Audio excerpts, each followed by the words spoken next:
Hey everybody, it's Jason from the Texas Gun Vault 2, and we're back out here in the garage for an upcoming projects video. And what do you think of my new necklace? Yeah, 308 cartridges are heavy.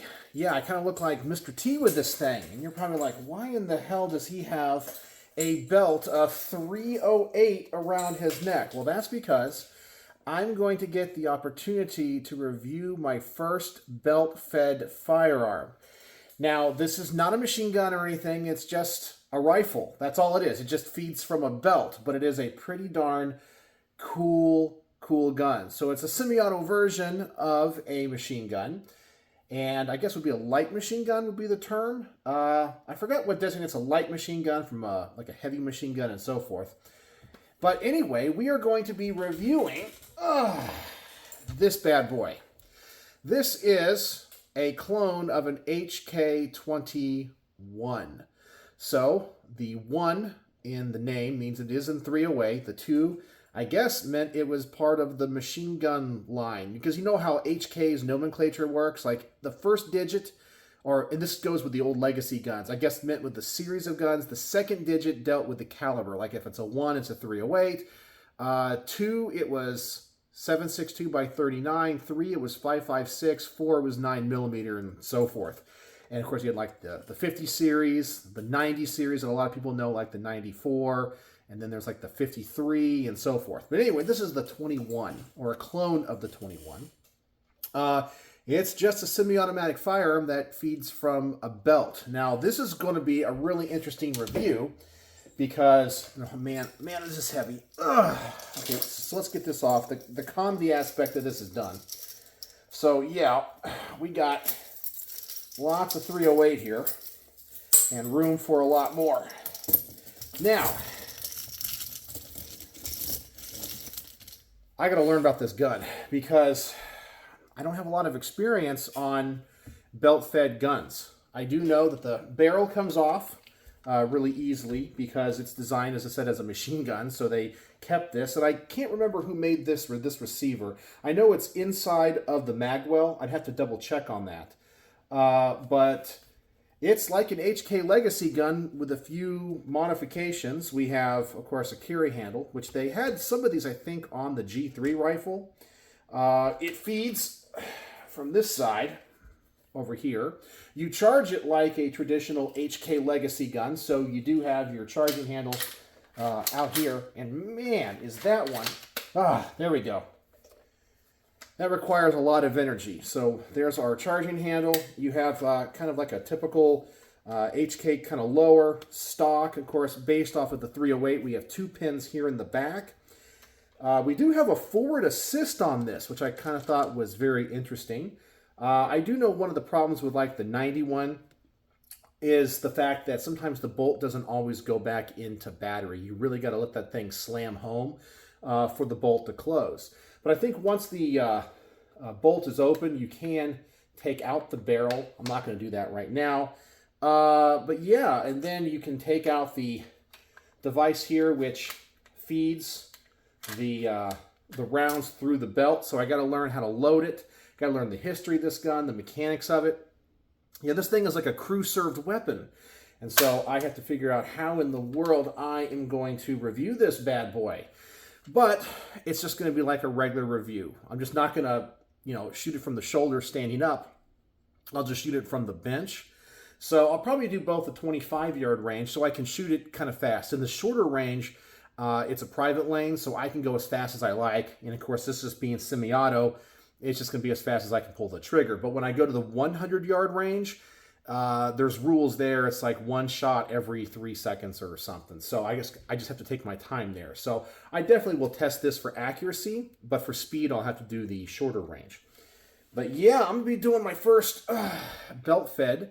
And this is just a basic Title I firearm. It's just a rifle legally. It's all it is. It just looks really cool. I guess this would be kind of in the same category as those new FN, what is it? Is it the 280? I forgot what the model is.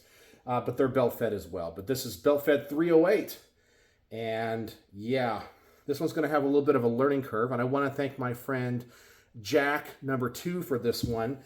This is something really, really cool that I have never gotten to experience. So I'm going to learn about this as much as hopefully some of you guys will learn. Now, some of you guys may know how this works, how to load them, the basic operation, but I don't. And I try to make videos where I educate people about that stuff. You guys know I'm kind of a geek. I love to learn about the way guns work, and that's what we'll be doing on this one. So hopefully it's going to be an educational video.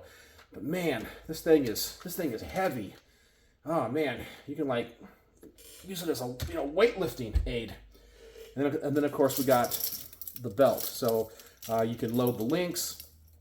And so I may have to have my wife go to the range with me for this one, because this is a pretty darn heavy belt, and I think you kind of have to have somebody kind of hold it up as it's being fed into the gun.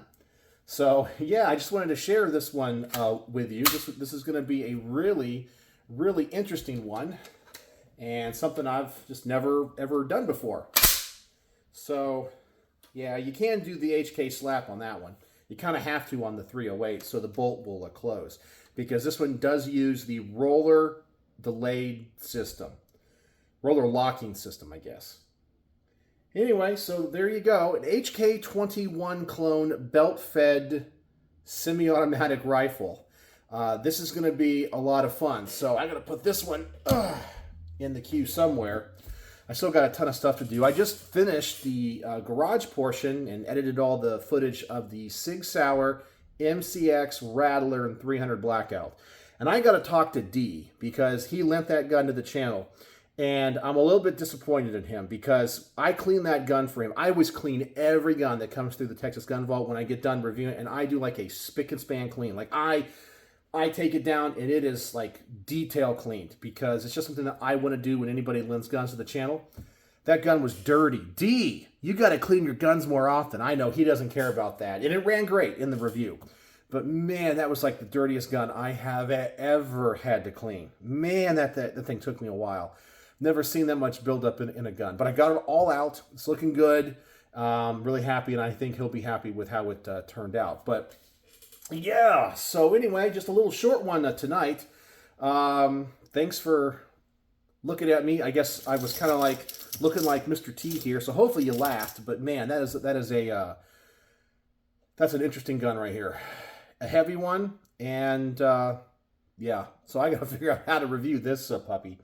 So anyway, I think that's all I really got for you tonight. I was going to film a mean comments of the week. I don't have that many. I've had a few people that were just jerks, but not really anything worthy of making like a mean comment of the week. So anyway, tell me if you know anything about belt-fed guns. Do you like belt-fed guns? What do you know about the HK21? Is there anything I should be on the lookout for? What do you think I should do in the review? Tell me, because this is going to be a really, really fun review. So I don't know when I'll get to it, hopefully in the next couple of weeks, because I do have to make some time. I'll probably go this week, because I do have Wednesday off. I might make that my long-distance range day, because I got a couple of guns I have to shoot at the long-distance range. So that might be the day for me. So anyway, thanks for joining me here in the garage. If you made it to the end of this video, the word of the day is belt. Belt is the word of the day. So use that in a comment, and I know you are a true vault dweller, and I appreciate you joining me here in the garage for all the weird stuff I talk about, show you, ramble on, and so forth. So that's it. Anyway, I guess that's it. So as always, thanks for watching.